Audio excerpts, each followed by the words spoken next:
মানুষের হক আদায় করা ব্যতীত হাসরের ময়দানে মাপ পাওয়া যাবে না, কিন্তু আমরা যাদের হক নষ্ট করেছি এমন অনেক মানুষের সাথে পরবর্তীতে আর সাক্ষাৎ হয় না বা হবে না, এক্ষেত্রে করণীয় কি?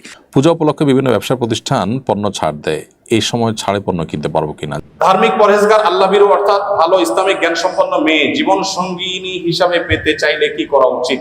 মৃত ব্যক্তিকে গোসল দিয়ে হাদিয়া নেওয়ার বিধান কি? দিনদার জীবনসঙ্গী পাওয়ার জন্য কি কি আমল করব? পৃথিবীতে অনেক ধর্মগ্রন্থ বিদ্যমান এবং প্রতিটা ধর্মগ্রন্থই তার অনুসারীদের কাছে সত্য এবং তাদের কাছে সত্যতা প্রমাণ করার জন্য যথেষ্ট যুক্তিও রয়েছে। আমার প্রশ্ন হলো, আমি যদি কোনো একটা ধর্মগ্রন্থকে সঠিক বলে মেনে নিতে চাই, সেটা কিভাবে সম্ভব, কিভাবে হবে? আমি কিভাবে বুঝবো যে এটাই সঠিক বাকিগুলো ভুল? যেহেতু সবার নিজের ধর্মগ্রন্থগুলো সঠিক বলে মনে করেন, আমি নিরপেক্ষভাবে কোনটাকে সঠিক বলে মেনে নিব এবং কেন মেনে নিব? নামাজে মনোযোগী হতে করণীয় কি? পাত্রী দেখার সময় কি ধরনের প্রশ্ন করতে পারে, সে দিনদার কি না যাচাই করার জন্য? বেকার অবস্থা বিয়ে করা কি জায়েজ আছে? আমি জন্মসূত্রে একজন হিন্দু।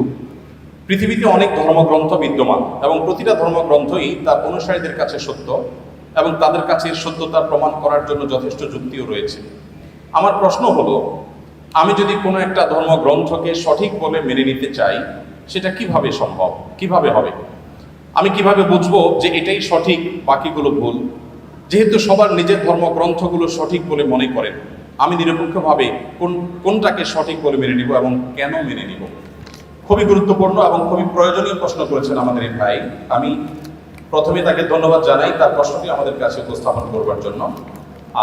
এর উত্তরে আমরা বলতে চাই যে দেখুন, আল্লাহ রাব্বুল আলামিন প্রত্যেকটা মানুষকে জন্মসূত্রে আল্লাহর ভাষায় আল্লাহ নবী সাল্লাল্লাহু আলাইহি সাল্লামের মাধ্যমে আল্লাহ তাআলা ব্যক্ত করেছেন, ওয়াহী গায়রে মাকতুর মাধ্যমে ব্যক্ত হয়েছে যে কুল্লু মাউলুদিন ইউলাদু আলাল ফিতরা, প্রতিটি মানুষ জন্মসূত্রে ঈমানদার হয়ে জন্মগ্রহণ করে। প্রত্যেকটা মানুষের স্রষ্টার প্রতি বিশ্বাস, এটা নিয়েই সে দুনিয়াতে আসে।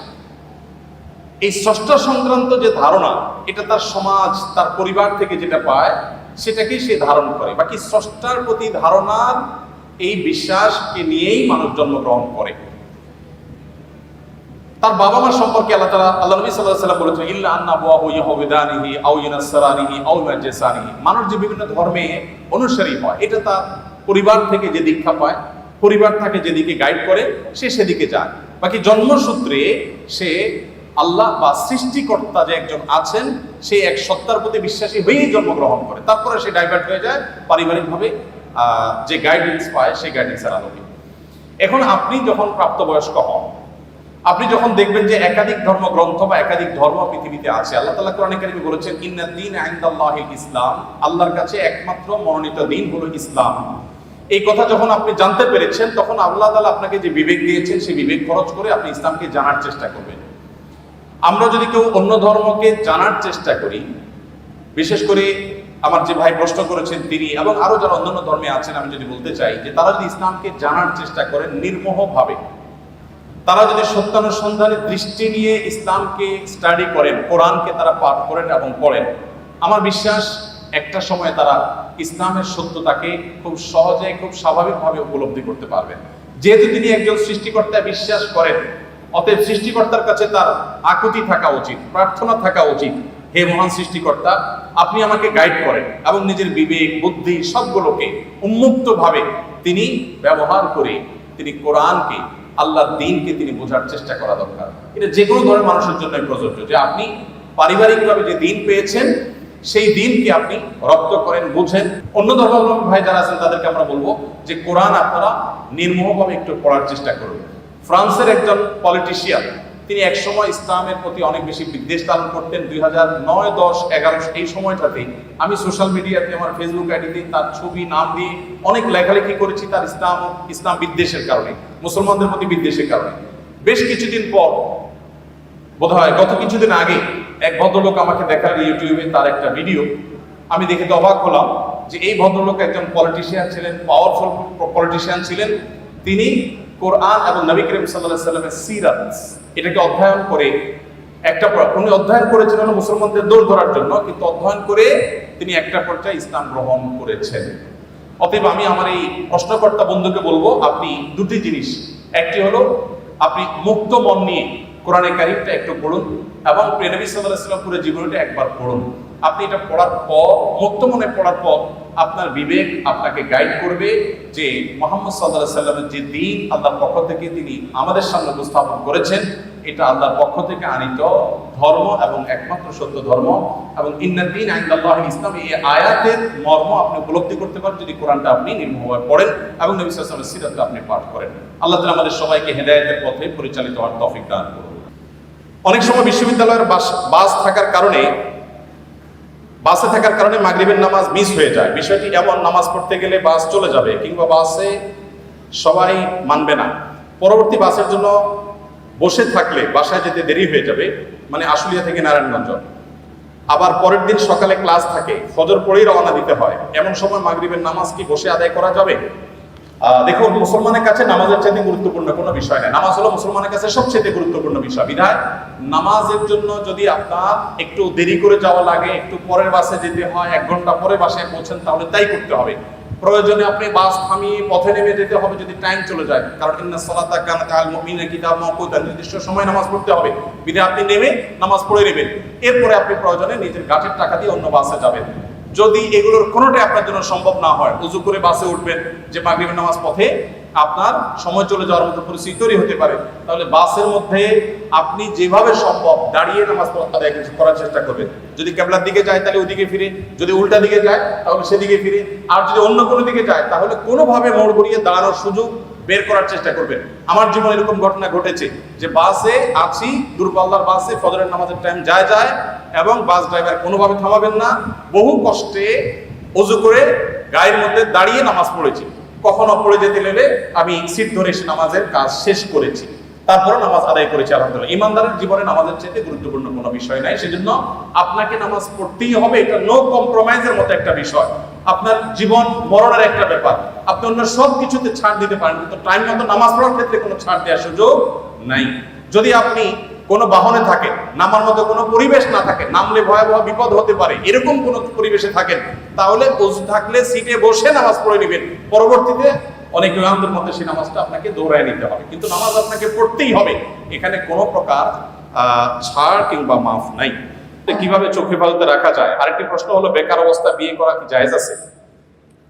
চোখের হেফাজত করার জন্য যে কয়েকটা উপায় আছে, তার মধ্যে একটা হলো বিয়ে। নবী সাল্লাল্লাহু আলাইহি ওয়াসাল্লাম বিবাহ করার ফজিলত বর্ণনা করতে গিয়ে বলেছেন, ফাইন্নাহু আগাদ্দু লিল বাসারি ওয়া আহসানু লিল ফারাজি, যদি কেউ বিবাহ করে ফেলে তার জন্য দৃষ্টিকে সংযত রাখাটা সহজ হয়।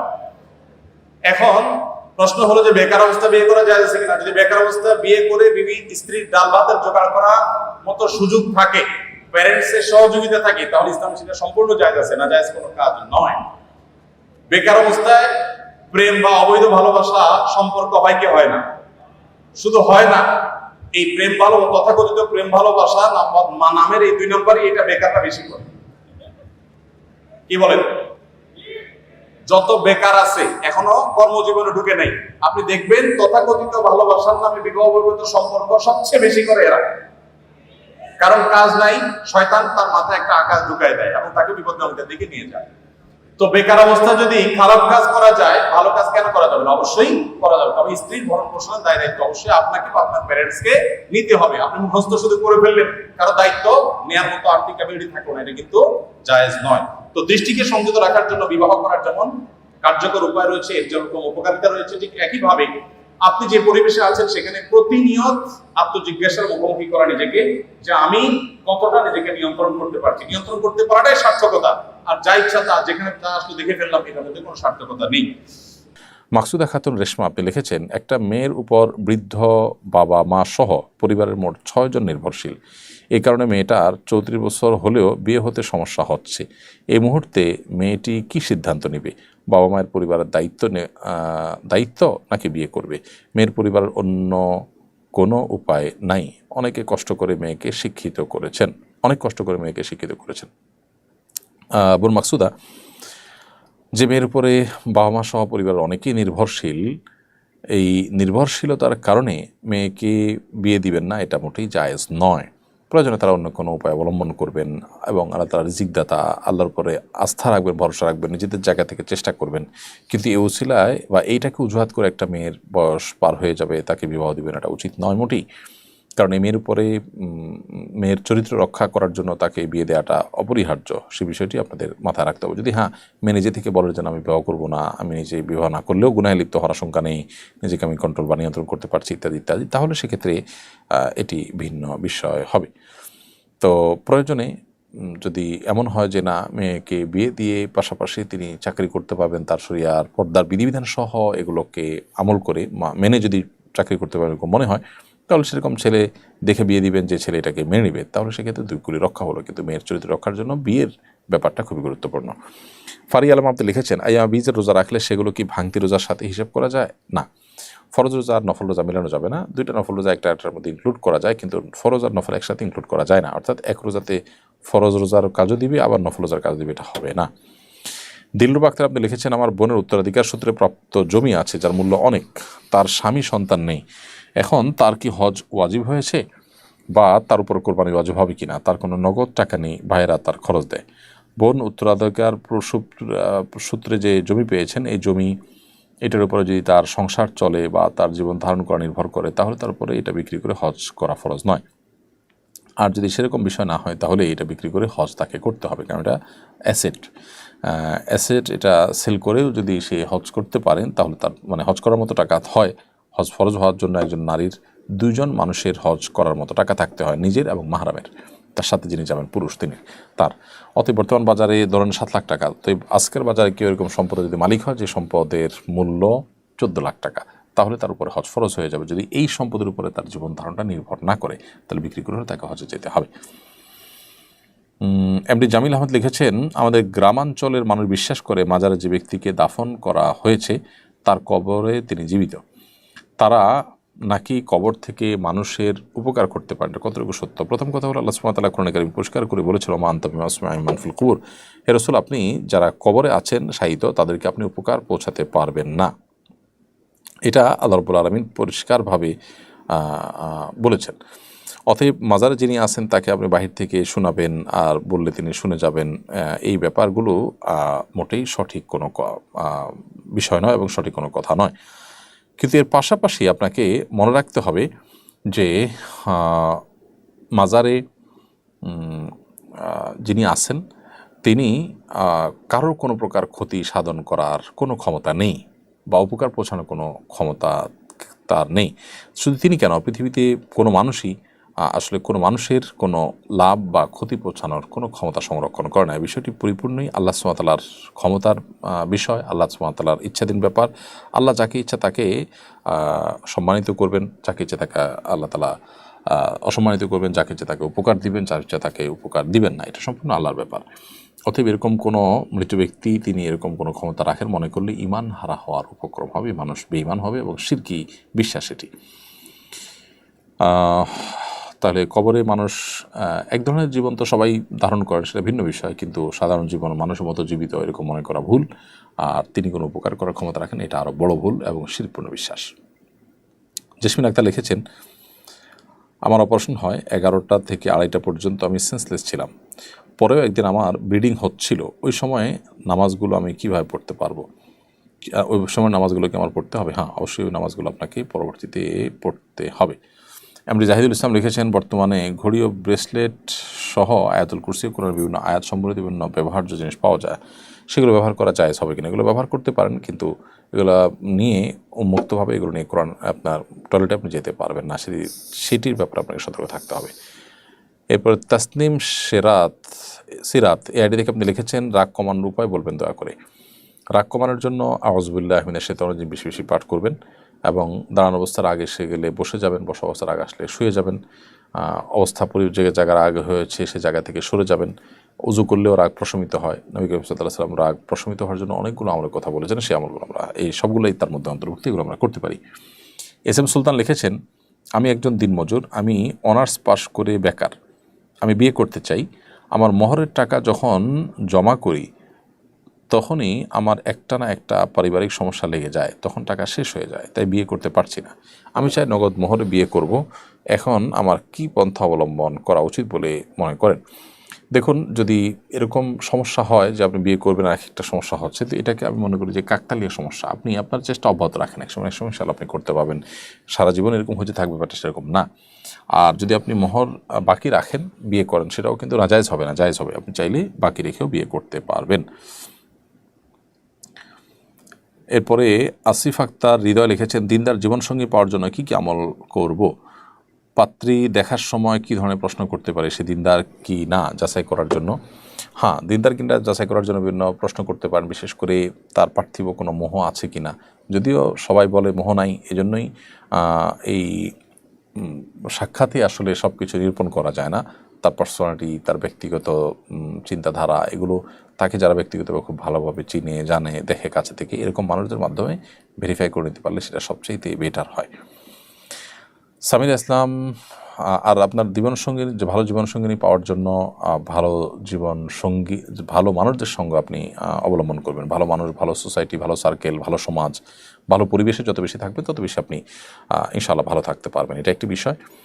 আর সেই সাথে আরেকটি গুরুত্বপূর্ণ বিষয় হলো যে আপনি ভালো দিনদার জীবনসঙ্গী সঙ্গিনী পাওয়ার জন্য সূরা ফুরকানের ৭৪ নম্বর আয়াত পড়বেন। রব্বানা হাব লানা মিন আজওয়াজিনা ওয়া যুররিয়াতিনা কুররাতা আয়ুন ওয়াজআলনা লিল মুত্তাকিনা ইমামা।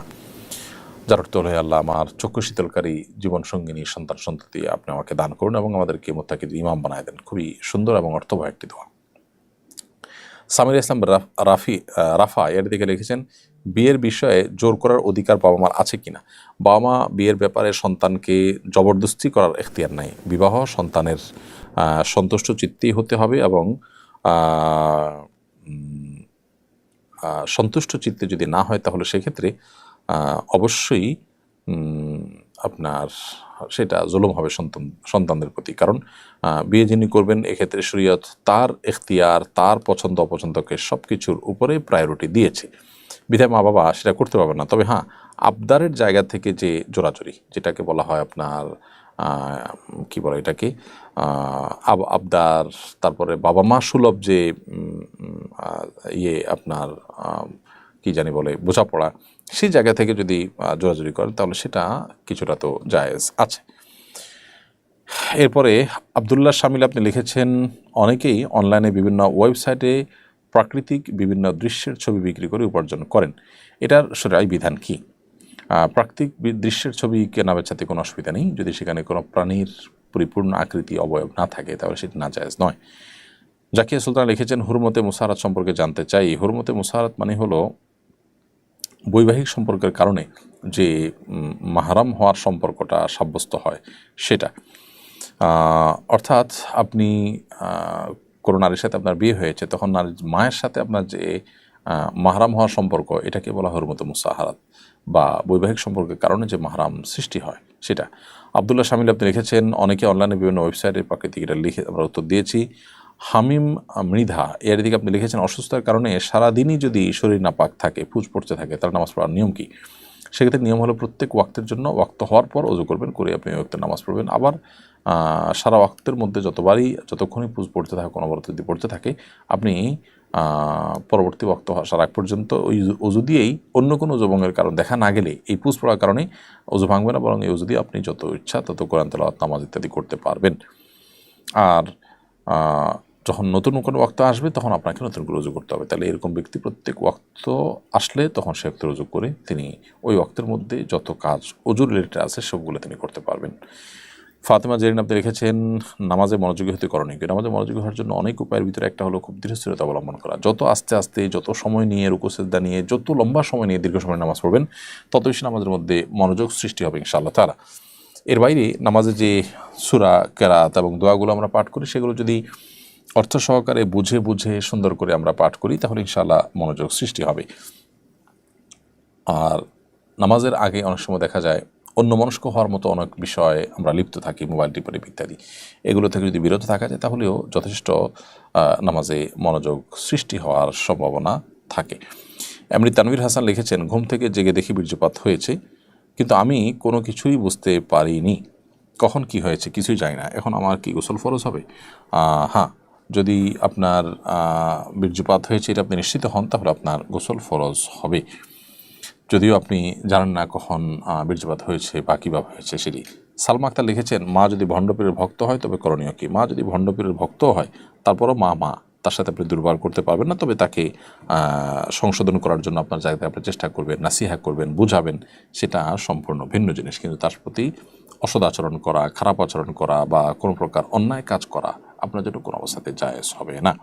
এই প্রশ্নকারী বেচারা আমার এসে জোর করে প্রশ্নটা দিছে, বলছে ভাই আমার বাপ আছে এখানে, আপনি উত্তরটা দিয়ে যাবেন আজকে। তা আমি চিন্তা করছি একটা প্রশ্ন উত্তর যদি দিত এটাই দেব। আমার বাবার টাকায় আমি প্রবাসে যাই, আমি দীর্ঘ 18 বছর প্রবাসে কাটাই, আমার 3 বোন এবং 2 ভাই, আমি পরিবারের বড় সন্তান, আমার উপার্জন অর্থের দ্বারা 3 বোনের লেখাপড়া করার এবং 1 ভাইয়ের লেখাপড়ার যাবতীয় খরচ বহন করি এবং সংসারের যাবতীয় খরচ বহন করি। এই 3 বোনের বিবাহের যাবতীয় খরচ আমি বহন করি। আমার উপার্জিত অর্থের দ্বারা সকল সম্পত্তি অর্জিত হয়। আমার অর্থের দ্বারা 50% জমি ক্রয় করা হয়। আমি বলেছিলাম ওই সম্পত্তি আমার এবং আমার বাবার নামে ক্রয় করার জন্য, কিন্তু আমার বাবা ওই সম্পত্তি আমার নামে না রেখে মার নামে এবং বাবার নামে ক্রয় করে, কিন্তু আমার দাবি ছিল আমার নামে এবং আমার বাবার নামে ক্রয় করার জন্য। কিন্তু ওই সম্পত্তি বাবা এবং মা আমাকে না দিয়ে 3 বোন এবং 1 ভাইকে দিয়েছে। এখন আমার করণীয় কি এবং আমার বাবা ও মার করণীয় কি? দেখেন, এই প্রশ্ন শত শত ফ্যামিলির, বিশেষ করে প্রবাসীদের প্রতি যে পরিমাণ জুলুম আমাদের দেশে করা হয়, শুধুমাত্র পরিবারের লোকরা জুলুম করে তা না, ওই এয়ারপোর্ট থেকে শুরু হয়। ঠিক না ঠিক? এয়ারপোর্ট থেকে শুরু হয়, মানে প্রবাসী আসছে এর কাছ থেকে কে কিভাবে খাবলা মারে খাবে। ট্রলিওয়ালা ট্রলি আটকায় রাখবে, ভাই একটা রিয়াল দেন তারপর ট্রলি দিব। যে যেভাবে পারে সে সেভাবে, শেষ পর্যন্ত নিজের ঘরে এসে শান্তি পর্যন্ত পায় না। আমি প্রায় বলি প্রবাসী বেচারাদের কোনো দেশ নাই, দেশের অর্থনীতির চাকা তারা ঘুরায়, দেশের উন্নতির মূল চাবিকাঠি এই প্রবাসীদের পাঠানো রেমিটেন্স, কিন্তু তাদের কোনো মূল্য না রাষ্ট্র দিতে পারে না পরিবার দিতে পারে, সব জায়গায় তারা বঞ্চিত। মিডল ইস্টে যারা থাকেন তারা জানেন, তাদেরকে ওই দেশের মানুষেরা, মনে করেন সৌদি আরবে থাকেন তো সৌদির নাগরিকেরা তাদেরকে বলে আজনবী। আজনবী আজনবী মানে কি বুঝেন? আজনবী মানে হলো অপরিচিত, চিনি না কে, এটা হলো আজনবীর সোজা অর্থ। মানে চিনি না রে, লোকটা কে, মানে বাহিরের, সোজা কথা, বিদেশি। তাহলে সৌদিয়ানরা তাদেরকে দেশি স্বীকার করে না, বলে আজনবী। আজনবী মানে বিদেশি। আর দেশে আসার পরে রাস্তাঘাটে যাবেন, দোকানে যাবেন, পাঠে যাবেন, আপনজন দেখবেন, আত্মীয়জন, পরিচিত অপরিচিত সবাই আপনারা বলবেন বিদেশি আসছে, বিদেশি। এই বেচারা দেশটা তাহলে কোথায়? সৌদি আরব যায়, তারা বলে আজনবী, ঠেলে দেয়, এটা আমাদের দেশের না। আবার দেশে আসলে দেশের লোকরা বলে কি, বলে বিদেশি আসছে। তাহলে এই প্রবাসী বেচারার দেশটা কোথায়? ভালো করে শুনে রাখেন। অনেক মা বাপ আছেন, হজ করছেন, ওমরা করছেন, কপালে সিল পড়ে গেছে, সন্তানের প্রতি এই অবিচারের কারণে আপনার জাহান্নামে যাওয়ার জন্য যথেষ্ট হবে, আর কিচ্ছু লাগবে না। আপনার জাহান্নামে যেতে আর কিচ্ছু লাগবে না, এই সন্তানের আহাজারে যথেষ্ট হবে।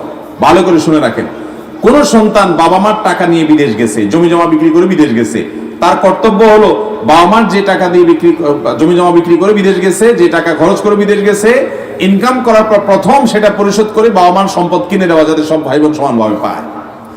এরপর সে যেহেতু আগে গেছে, অন্যরা যদি ছোটখাটো হয়, তাহলে সে যেহেতু উপার্জনক্ষম, তার কর্তব্য এদের ভরণ পোষণ, এদের খরচের জন্য ব্যবস্থা করা। যদি বাপুর উপার্জন না থাকে, তখন সে অভিভাবক হিসাবে সে দেখভাল করবে, আল্লাহ তাকে সামর্থ্য দিচ্ছে, এবং তার নৈতিক দায়িত্ব থাকবে সাধ্য অনুযায়ী ভাই বোনকে হেল্প করা, এটা সে করবে।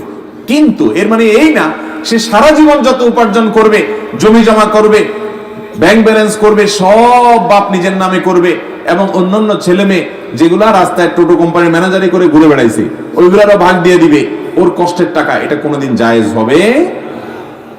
এই যে প্রশ্ন করেছেন, এই প্রশ্নকারী বেচারা আমার এসে জোর করে প্রশ্নটা দিছে, বলছে ভাই আমার বাপ আছে এখানে, আপনি উত্তরটা দিয়ে যাবেন আজকে। আসামি হাজির আছে, উত্তরটা দিবেন হুজুর। তা আমি চিন্তা করছি একটা প্রশ্ন উত্তর যদি দিত এটাই দেব। এরকম আসামি আমাদের দেশে আছে না নাই? অনেক। বাবারা ভালো করে শুনে রাখেন, সন্তানের প্রতি জুলুম করলে আল্লাহ বিচার করবেন কি করবেন না? আপনি এটা মনে করিয়েন না যে আমারই তো ছেলে, তার প্রতি জুলুম করলে আবার কিসের বিচার। জি না, আল্লাহ তাআলা কোনো জুলুমের ছাড় দিবেন। অতএব আপনার সন্তান টাকা পয়সা দিয়ে আপনাকে জমি কিনতে বলছে, আপনি আপনার নিজের নামে কিনে এরপর অন্য ছেলে মেয়েদের ভাগ করে দিয়ে দিচ্ছেন, তাকে দিচ্ছেনই না তার সম্পদ। আমি এই ভাইকে বলবো, আপনি আইনি লড়াই করে যদি নেওয়ার সুযোগ থাকে, যদি আপনার আইনি লড়াই করে নেওয়ার সুযোগ খুব একটা নাই, কারণ আপনার কোনো এভিডেন্স প্রমাণ নাই, যদি আপনার সুযোগ থাকে আপনি আপনার হক আদায় করতে পারেন, কিন্তু বাবা মার সাথে বেয়াদবি করা যাবে না। আপনি আপনার অধিকার অন্যায়ভাবে বঞ্চিত হলে আপনি সেটা আদায় করতে পারেন। আর যদি আপনি ছাড় দেন, আল্লাহর জন্য মাফ করে দেন বাবা মা, আল্লাহ তাআলা আপনাকে তার জন্য আজর এবং বিনিময় দান করবেন। কিন্তু বাবা মার জন্য এটা অবশ্যই গুনাহের কথা যে সন্তানের সম্পদ কিভাবে আত্মসাৎ করবেন। যারা বিদেশে যায়, আমি বহু পরিবারে দেখেছি যে বেশিরভাগ বিদেশিদের ওই বেচারা প্রবাসে থেকে তার জীবনটা শেষ হয়ে যায়, বুড়া বয়সে আসে, তার আর কিছুই থাকে না, সব ভাগযোগ করে নিয়ে যায়। তারই টাকায় ভাই বোন পড়ালেখা করে বড় মানুষ, এরপরে ভাইকে আর চিনেও না, আছে না নাই? আবার এর উল্টাটাও মাঝে মধ্যে দেখা যায় যে ভাই বিদেশ গেছে, সে আর দেশের লোকদের চিনেও না, ভাই বোনকে চিনেও না, দিনকাল ভালো হওয়ার পরে সে নিজের ইয়ানফসি করে। এরকম স্বার্থপর ভাইও আছে। তবে বেশিরভাগ যারা সংসারের ঘানি টানে এক সময়, বোঝা টানে এক সময়, তাদের কেউ কেয়ার করে না। সেই সব ভাইদেরকে আমি বলবো, কেউ কেয়ার না করুক, আল্লাহকে খুশি করবার জন্য করবেন, তাহলে আল্লাহ আপনাকে অবশ্যই কেয়ার করবেন, বিনিময় দিবেন। নারায় রিসালাত ইয়া রাসূলুল্লাহ, নারায় গাউসিয়া, ইয়া গাউসুল আজম, দস্তগীর, এই ধরনের স্লোগানের বিধান কি? নারায় রিসালাত মানে হল রাসূল আকরাম সাল্লাল্লাহু আলাইহি সাল্লামের রাসূল হওয়ার স্লোগান। মৌলিকভাবে এটা দোষের কিছু নাই, কিন্তু রসুল হওয়ার স্লোগান ইয়া রাসূলুল্লাহ কী ভাবা হয় এটাতে আমি বুঝি না। ইয়া রাসূলুল্লাহ মানে হে আল্লাহ রসুল। এখানে যদি বলা হয় যে আল্লাহ রসুলকে ডাক দেন, তাহলে সেক্ষেত্রে সবাই আল্লাহ রসুলকে ডাক দিল, হে আল্লাহ রসুল বললো, তখন আপনার এই স্লোগানের প্রথম অংশ পরের অংশ মিল হতো। তো নারায় রিসালাত মানে হলো নবী সাল্লাল্লাহু আলাইহি সাল্লামের রসুল হওয়ার স্লোগান, মানে এটা দেওয়ার জন্য আহ্বান করা হচ্ছে। তখন বলা হচ্ছে ইয়া রাসূলুল্লাহ, হে আল্লাহ রসুল। তো হে আল্লাহ রসুল মানে রসুলকে ডাকা হলো, এখানে তার রসুল হওয়ার স্লোগান তো হলো না। আসলে এই জিনিসগুলো আমাদের দেশে বিভিন্ন সময় মানুষ নিজেরা তৈরি করেছেন, সেগুলো যারা তৈরি করেছেন তাদের আবেগ গ্রামার সম্পর্কে হয়তো এতটা ধারণা ছিল কিনা সন্দেহ, আল্লাহু আলাম। তো আল্লাহর নাম যেরকম জিকির করতে হয়, জপতে হয়, নবী সাল্লাল্লাহু আলাইহি সাল্লামের নাম জিকির বা জপতে হয়, নবী সাল্লাল্লাহু আলাইহি সাল্লামের অনুসরণ করতে হয়, অনুকরণ করতে হয়। আল্লাহকে যে মাকাম আমরা দেই, যে মানে যে স্তরে আল্লাহর প্রতি বিশ্বাস আমাদের রয়েছে, তিনি আমাদের মহান সৃষ্টিকর্তা, সেই জায়গায় আর কাউকে বসানো যাবে না বা কাউকে সেই জায়গা দেওয়া যাবে না। তো এই জন্য আল্লাহ তাআলার বড়ত্ব বর্ণনা করা যায়, আল্লাহু আকবার, নবী সাল্লাল্লাহু আলাইহি ওয়াসাল্লাম প্রশংসা করা যায়, তাকে আল্লাহ রাসূল হিসাবে আমরা, আল্লাহ নবী হিসাবে, রাসূল হিসাবে সবচেয়ে বেশি ভালোবাসবো আল্লাহর পর। তার ভালোবাসা থাকবে আমাদের সবচেয়ে প্রগাঢ়, সেগুলো সবই আপন জায়গা ঠিক আছে, তার প্রতি ভালোবাসা, প্রেম থাকবে ইত্যাদি। কিন্তু তাকে তার নাম জপা বা তাকে ডাকা, এই ডাকটা আল্লাহ তাআলা বলেছেন যে তোমরা আল্লাহকে ডাকো। আল্লাহ কখনো বলেন রাসূলকে ডাকো, নবী সাল্লাল্লাহু আলাইহি ওয়াসাল্লাম বলেন আমাকে ডাকো, বরং তিনি বলেছেন লা তুতরুনি কামা আতরাদান নাসারা ইবনে মারইয়াম, তোমরা ঈসা আলাইহিস সালামকে নিয়ে যে বাড়াবাড়ি করেছিল খ্রিস্টানরা, সেরকম আমাকে নিয়ে বাড়াবাড়ি করিও না। এ বিষয়ে আমাদের সর্বোচ্চ সতর্ক থাকতে হবে। নারায়ে গাউসিয়া বা গাউসুল আজম, দস্তগীর, এগুলো বলে আপনার বড় আব্দুল কাদের জিলানী রহমাতুল্লাহর কাছে বা গাউসুল আজমের কাছে সহযোগিতা যদি চাওয়া হয়, তাহলে এই সমস্ত বাক্যের মাধ্যমে মানুষ শিরকে লিপ্ত হয়ে যাবে, যেটা ঈমান হরণ করে। আল্লাহ সুবহানাহু ওয়া তাআলা বলেছেন যে আমাদেরকে শিখিয়েছেন আল্লাহ তাআলা সূরা ফাতিহাতে আমরা যেন প্রত্যেক রাকাতে পাঠ করি ইয়াকা না'বুদু ওয়া ইয়াকা নাস্তাঈন, আমরা সাহায্য চাইব শুধু আল্লাহর কাছেই, সহযোগিতা প্রার্থনা করব শুধু আল্লাহর কাছেই। অতএব কোন অবস্থাতেই এখানে আমাদের যার যার মতো করে এই স্লোগান দেওয়া বা যে কোনো ব্যক্তির কাছে সহযোগিতা চাওয়া, এটা ঈমানের সাথে অসঙ্গতিপূর্ণ, শিরকপূর্ণ কাজ, এটি পরিহার করতে হবে। আহসান হাবিব লিমন লিখেছেন, আমি ইঞ্জিনিয়ারিং পড়ছি, আমাদের ক্লাসে স্যাররা যেসব বই পড়ান এবং সফটওয়্যার ব্যবহার করা হয় তার বেশিরভাগই পাইরেটেড। এমন অবস্থা আমাদের করণীয় কী? দেখুন, যে সমস্ত সফটওয়্যারগুলো পাইরেটেড বা নকল, সে সমস্ত সফটওয়্যারগুলোর অনেকগুলো পর আমরা খোঁজখবর নিয়েছি। বাংলাদেশে গরিব দেশ, থার্ড ওয়ার্ল্ড কান্ট্রির দেশ, অনেক কোম্পানি আছে তাদের এখানে সেল করার কোনো অপশনই নেই, এবং এখানে পাইরেসি হয় এটা তারা জানেন, বাট সেটা তাদের আসলে তো কোনো মাথা ব্যথা নেই। তার মানে এখানে মৌন অনুমোদন তাদের থাকবে এই জাতীয় ক্ষেত্রে। যদি এরকম থাকে তাহলে সেটার সফটওয়্যার ব্যবহার করা আসলে নাজায়েজ হবে না। আর যদি কোম্পানি থেকে নিষেধাজ্ঞা থাকে, সরাসরি বিক্রির অপশন থাকে, তাহলে সেক্ষেত্রে এই পাইরেসি করা বা পাইরেটেড সফটওয়্যার ব্যবহার করা জায়েজ হবে না। পূজা উপলক্ষে বিভিন্ন ব্যবসা প্রতিষ্ঠান পণ্য ছাড় দেয়, এই সময় ছাড়ে পণ্য কিনতে পারবো কিনা? জি, আপনি কিনতে পারেন, কারণ এই ছাড় গ্রহণ করার মাধ্যমে না আপনি পূজাতে অংশগ্রহণ করছেন, না পূজার প্রত্যক্ষ পরোক্ষভাবে কোনো সহযোগিতা আপনার মাধ্যমে হচ্ছে, এরকম কিছু না, যার কারণে এটি নাজায়েজ হবে না। তবে পুজোতে মেলা হলে সেই মেলায় আপনি দোকান দিলেন অথবা সেখানে আপনি মেলায় উপস্থিত হলেন, কিনতে গেলেন, এগুলো সবগুলো পূজাতে আপনি তাদের যে দল হল ভারী দল, সে দলটা ভারী করলেন, সেটাকে জাঁকজমক পূর্ণ জমজমাট করতে আপনি ভূমিকা রাখলেন, সেটি একটি শিরকি কাজের সহযোগিতার শামিল হিসাবে না যায় যেমন গুনাহের কথা। কিন্তু আপনি কোনো ছাড় কোনো মার্কেট থেকে পাইলেন আর নিয়ে চলে আসলেন, এর কারণে আপনি পুজোর প্রত্যক্ষ পরোক্ষভাবে কোনো প্রকার সহযোগিতা করলেন না, বিধায় এটা গুনাহ হবে না। এরপরে মেহরাব হোসেন শুভ আপনি লিখেছেন, মানুষের হক আদায় করা ব্যতীত হাসরের ময়দানে মাপ পাওয়া যাবে কিনা। মাপ পাওয়া যাবে না, কিন্তু আমরা যাদের হক নষ্ট করেছি এমন অনেক মানুষের সাথে পরবর্তীতে আর সাক্ষাৎ হয় না বা হবে না, এক্ষেত্রে করণীয় কি? ভাই শুভ, মানুষের হক আদায় করাটা এটা মুসলমানের জন্য সবচেয়ে গুরুত্বপূর্ণ ফরজগুলোর মধ্যে থেকে একটি। কিয়ামতের ময়দানে মানুষের হক নষ্ট করে থাকলে তার জন্য ক্ষমা পাওয়া যাবে না যতক্ষণ পর্যন্ত সেই লোক ক্ষমা না করেন। আর কিয়ামতের ময়দানে আসলে কেউ কাউকে ছাড় দিবে না সচরাচর। এখন আপনি যাদের হক নষ্ট করেছেন তাদের সাথে আর যদি সাক্ষাৎ না হয়, তাহলে আল্লাহ সুবহানাহু ওয়া তাআলাকে বেশি করে সন্তুষ্ট করবেন, তাদের পক্ষ হয়ে আল্লাহর কাছে ইস্তেগফার করবেন, তাদের জন্য আল্লাহর কাছে মাপ চাইবেন, তাদের পক্ষ থেকে দান সাদাকা করবেন এবং খুব বেশি নেক আমল করে আল্লাহ তাআলাকে সন্তুষ্ট করে দুনিয়া থেকে যাওয়ার চেষ্টা করবেন। এর মাধ্যমে আশা করা যে আপনার পাওনাদারকে আল্লাহ তাআলা সন্তুষ্ট করে দিবেন আপনার প্রতি। জাহিদুল আলম আলভি আপনি লিখেছেন, গণবিবাহের শরঈ বিধান কি? গণবিবাহের শরীয়তের দৃষ্টিকোণ থেকে নাজায়েজ কোনো বিষয় না, একসাথে অনেকগুলো বিবাহ হতেই পারে, তবে পর্দাপর্শিতার ব্যাপারটা যেন ঠিক থাকে, এখানে যেন নারী পুরুষ মিশ্রণ না হয়, সেটা আসলে একক বিবাহের ক্ষেত্রেও যা, গণবিবাহের ক্ষেত্রেও তা। অতএব একসাথে কয়েকজনকে বিবাহ পড়াই দিলে এটা মৌলিকভাবে নাজায়েজ কোনো বিষয় নয়।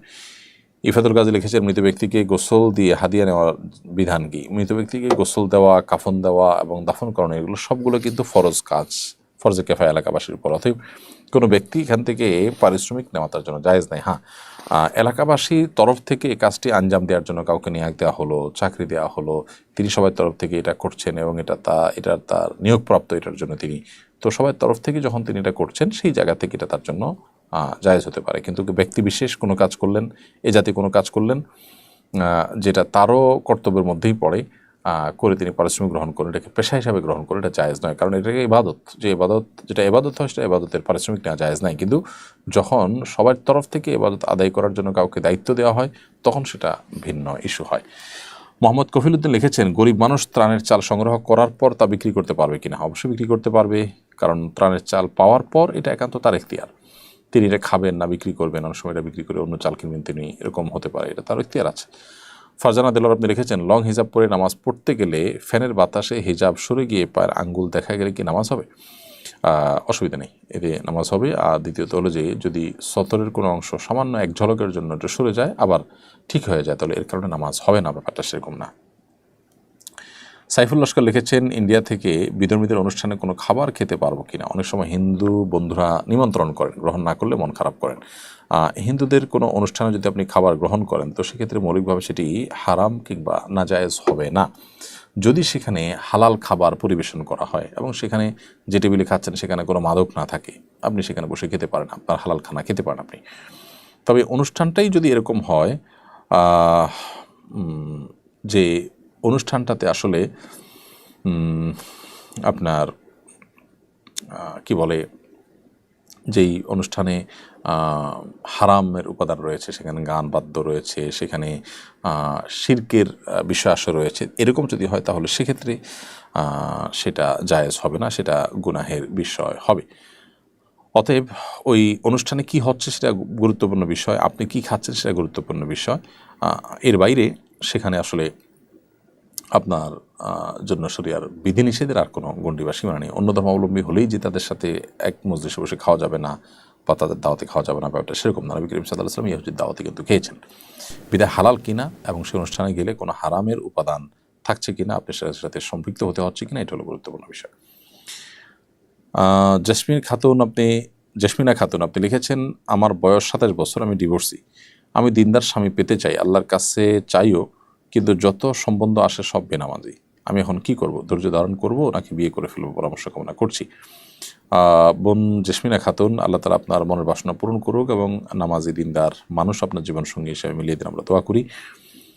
যদি মনে হয় যে না অনেক বেশি বিলম্ব হয়ে যাচ্ছে, আপনি বিপদের মুখে পতিত হবেন, এরকম আশঙ্কা যদি আপনি করেন, তাহলে সেক্ষেত্রে এরকম পরিস্থিতি হলে তখন আপনি যে ব্যক্তিকে এই মুহূর্তে দিনদার না কিন্তু দিনদার হওয়ার সম্ভাবনা রয়েছে, তুলনামূলকভাবে মন্দের ভালো খুঁজে আপনি বিয়ে বসে যেতে পারেন। কিন্তু সেরকম কোনো আশঙ্কা যদি না থাকে তাহলে আপনি সবর করবেন এবং দিনদার পাত্র যতক্ষণ পর্যন্ত না পাবেন ততক্ষণ পর্যন্ত ধৈর্য ধারণ করাটাই হবে আপনার জন্য সর্বোত্তম উপায়। এরপরে আপনি বেলাল হোসেন আপনি লিখেছেন, নবাগত সন্তানকে ইসলামী শরীয়তের মধ্য থেকে কিভাবে একজন দায়ী, আদর্শ ও বিচক্ষণ মানুষ হিসেবে গড়ে তোলা সম্ভব সে সম্পর্কে নসিহত করবেন।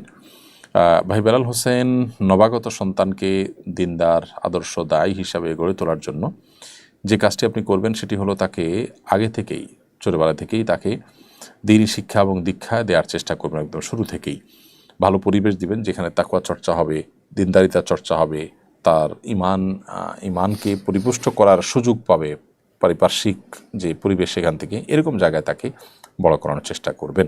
ইসলামে নারীদের সাক্ষী পুরুষদের সাক্ষীর চেয়ে দুর্বল কেন? অর্থাৎ দুজন মহিলার সাক্ষী একজন পুরুষের সাক্ষী সমপর্যায়ের, বিষয়টি বুঝিয়ে বললে ভালো হতো। দেখুন, ইসলামে স্বাক্ষর দেওয়ার ক্ষেত্রে একজন পুরুষের সাক্ষ্য দুজন নারীর স্বাক্ষর সমান। এখন বাহ্যিকভাবে মনে হতে পারে যে এখানে নারীকে একটু কম দেওয়া হলো কিনা। তো এটার মূল উত্তরে প্রবেশের আগে আমি যেটা বলতে চাই তা হলো, আল্লাহ রাব্বুল আলামিন আমাদেরকে যে বিধিবিধান দিয়েছেন তার সবগুলো যথোপযুক্ত। আল্লাহর বিধানের কোনোটার উপযুক্ততা, যথার্থতা যদি আমার বুঝে না আসে তাহলে বুঝতে হবে এটা আমার সীমাবদ্ধতা। এটা আমার সীমাবদ্ধতা। আমি সৃষ্টি হয়ে স্রষ্টার সকল আদেশ নিষেধের তাত্ত্বিক তাৎপর্য এবং তার যৌক্তিক দিক এটা আমার উদ্ধার করতে পারাটা আবশ্যক নয়, বরং যুক্তির দামি হলো আমি সৃষ্টি হয়ে স্রষ্টার সব আদেশ নিষেধের যথার্থতা আমার বুঝে আসবে না, এ না আসাটাই বরং স্বাভাবিক। একজন সামান্য গাড়ি চালক, সামান্য একজন প্রহরী, একজন ছোট চাকরি করা মানুষ, তিনি প্রতিষ্ঠান মালিকের অনেক সিদ্ধান্তের যৌক্তিকতা বুঝতে পারেন না, না পারাটাই স্বাভাবিক। কারণ যে তিনি যদি সবকিছুর যৌক্তিকতা ধরে ফেলতেন তাহলে তিনি তার পর্যায়ে পৌঁছে যেতেন। আল্লামা ইকবাল বলেছেন, জু সমঝ মে আ গই ও ফির খোদা কিউ কর হুয়া। যাকে আপনার বিবেক বুদ্ধি দিয়ে সবকিছু রপ্ত করতে ফেলেছেন তিনি আবার আল্লাহ হয় কিভাবে? আল্লাহ তো সে মহান সত্তা যে আপনার বিবেক দিয়ে বুদ্ধি দিয়ে তার সবকিছুকে আপনি রপ্ত করতে পারবেন না। এখানেই তো তার বিশালত্ব, এখানে তো তার মহত্ব। ছোট একটা উপমা দেই। এখন বিদ্যুৎ আছে আমরা জানি, আমাদের ঢাকা শহরে যে তারগুলা ঝুলে আছে এক এক এলাকায়, আপনার যে রাস্তাঘাটে পিলারের রাস্তার ধারে পিলারে যে সমস্ত তারগুলো ঝুলে আছে, বিরাট জঞ্জাল, দেখতে খুব দৃষ্টিকটু লাগে। আমাদের অনেক কিছু হয়েছে কিন্তু তারগুলো দেখতে খারাপ দেখা যায়। এখন ধরা যাক আজ থেকে 100 বছর আগের একজন মানুষ পৃথিবীতে এখন ফিরে আসছে। যুক্তির খাতিরে শুধু আমরা ধরে নিই যে একজন মানুষ 100 বছর আগের ছিলেন, তিনি ফিরে এসেছেন। তিনি এই বৈদ্যুতিক যে টেকনোলজি এ সম্পর্কে কোনো ধারণা তার নাই। এই ভদ্রলোক এসে সুন্দর করে একটা চাকু নিয়ে বা ধারালো কিছু নিয়ে তিনি এই তারগুলো একেবারে পরিপূর্ণভাবে সাফ করে দিয়েছেন কেটে। কারণ এগুলো দেখতে খারাপ দেখা যাচ্ছিল, শহরের সৌন্দর্য নষ্ট করছিল, তিনি পরিষ্কার করে দিয়েছেন। তার এই পরিষ্কার করার কারণে তাকে গ্রেফতার করে থানা জেলে নেওয়া হলো। এরপরে তার নামে মামলা হলো, তার নামে মৃত্যুদণ্ডের রায় আসলো এবং তাকে মৃত্যুদণ্ড দিতে নেওয়া হলো। এই লোক যদি বলে যে আমাকে মৃত্যুদণ্ড দেওয়ার কি যৌক্তিকতা থাকতে পারে, বলে আমি সামান্য একটু তার কাটছি, ভালোর জন্য কাটছি, যদি খারাপও করে থাকি তো একটা জঞ্জালিত, আমাকে মৃত্যুদণ্ড কেন দিতে হবে? যদি বলা হয় যে তোমার এই তার কাটার কারণে বহু হসপিটালে লাইফ সাপোর্টে থাকা রোগী মারা গেছে, তোমার এই তার কাটার কারণে বহু ক্ষয়ক্ষতি হয়েছে, এই জন্য তোমাকে শাস্তি দিতে হবে, এই যুক্তি দিয়ে তাকে বোঝানো যাবে? বলে 100 বছর আগের মানুষ পৃথিবীতে আজকে আসছে, সে বিদ্যুৎ সম্পর্কে কোনো ধারণা নেই, দেখেও নেই কিছু। এই লোককে যতই যুক্তি দিয়ে বোঝানো হোক যে তোমার সামান্য এই তার কাটার কারণে অনেক ক্ষতি হয়ে গেছে, এটা কি সে বুঝবে? বুঝবে না। আমরা যে এক জায়গায় সুইচ দিলে আরেক জায়গায় ফ্যান ঘোরা শুরু হয়, এখন তো আপনার কমান্ডে অর্ডার করা যায়। এই যে ওয়ালে সুইচ দিলে ফ্যান জ্বলে, ফ্যান ঘুরে, আবার সুইচ বন্ধ করলে ফ্যান থেমে যায়, এই টেকনোলজি যিনি জানেন না, এরকম 200 বছর আগে, 150 বছর আগে, 100 বছর আগের মানুষ যদি পৃথিবীতে আজকে এসে তাকে যদি বোঝানো হয় যে এটা টিপ দিলে এটা ঘুরবে, সে বলবে ইয়ার কি মারো না, এটা কিভাবে সম্ভব? তো মানুষের টেকনোলজি সম্পর্কে ধারণা না থাকলে তার কাছে সেটা অযৌক্তিক মনে হয়, ইলজিক্যাল মনে হয়। তো যিনি টেকনোলজির সৃষ্টিকর্তা, আল্লাহর টেকনোলজি সম্পর্কে আপনার যে আইডিয়া না থাকে, আপনি প্রশ্ন করবেন ভাই এটা কিভাবে সম্ভব? আমরা একবার সুবহানাল্লাহ বললে এতগুলো গাছ হয়ে যায়, জান্নাতে এটা এটা হয়ে যায়, এগুলো শুনে আমাদের মনে প্রশ্ন জাগতে পারে কিভাবে সম্ভব? মুখ দিয়ে সুবহানাল্লাহ বলবো আর ওখানে গাছ হয়ে যাবে, কেমনে সম্ভব? এখন আপনারা ভয়েস কমান্ড সম্পর্কে জানেন। ভয়েস কমান্ড এমন ভাবে সেট করা সম্ভব যে এখান থেকে আপনি ভয়েস কমান্ড দিবেন, আরেক জায়গায় কাজ শুরু হয়ে যাবে। সম্ভব না? সম্ভব না। তো মানুষের টেকনোলজি যদি এই হয়, তাহলে আল্লাহর টেকনোলজি কি না হতে পারে? তো এই জন্য ভাইকে আমি প্রশ্ন উত্তর প্রথমে বলতে চাই, আমি হয়তো একটা যুক্তি আপনাকে দিতে পারবো। সবচেয়ে বড় যুক্তি হলো আল্লাহ রাব্বুল আলামিন নির্দেশ করেছেন মেয়েদের দুজনের সাক্ষ্য পুরুষদের একজনের সাক্ষ্যের সমান। এর পেছনে যুক্তিকতা কি, তাৎপর্য কি, যথার্থতা কি, আমার বুঝে আসুক আর না আসুক, এটাই সত্য, এটাই বাস্তবতা, এর নামই ঈমান। আর যদি বলেন যে আমার বুঝে আসলে আমি মানবো, না বুঝে আসলে মানবো না, তাহলে তো আল্লাহর প্রতি ঈমান আনলেন না, আপনার বুঝের প্রতি ঈমান আনলেন।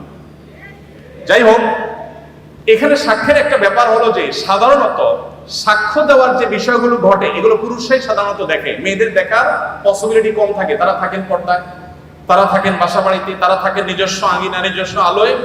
পুরুষদের সাক্ষ্য দেওয়ার সম্ভাবনা এবং তাদের সাক্ষ্য দেওয়ার সুযোগ অনেক বেশি থাকে। নারীদের জন্য সেটা অনেক কঠিন থাকে। তারা থাকেন পর্দার মধ্যে, তাদের পর্দার মধ্যে থেকে সাক্ষ্য দেওয়ার জন্য সংশ্লিষ্ট বিষয় দেখা, প্রত্যক্ষ করা তুলনামূলকভাবে একটু কঠিন এবং সম্ভাবনা অনেক কম। হয়তো সেই কারণেই দুইজন নারীর সাক্ষ্যকে একজন পুরুষের সাক্ষ্যর সমান ধরা হয়েছে, ধর্তব্য করা হয়েছে। এর বাইরে বহু যৌক্তিকতা বিভিন্ন গবেষকরা, বিশ্লেষকরা দিয়েছে। আমি মূল সূত্র সেটাই বললাম যে আল্লাহ তাআলা যেটা বলেছেন এর চেয়ে যৌক্তিক আর কিছু হতে পারে না।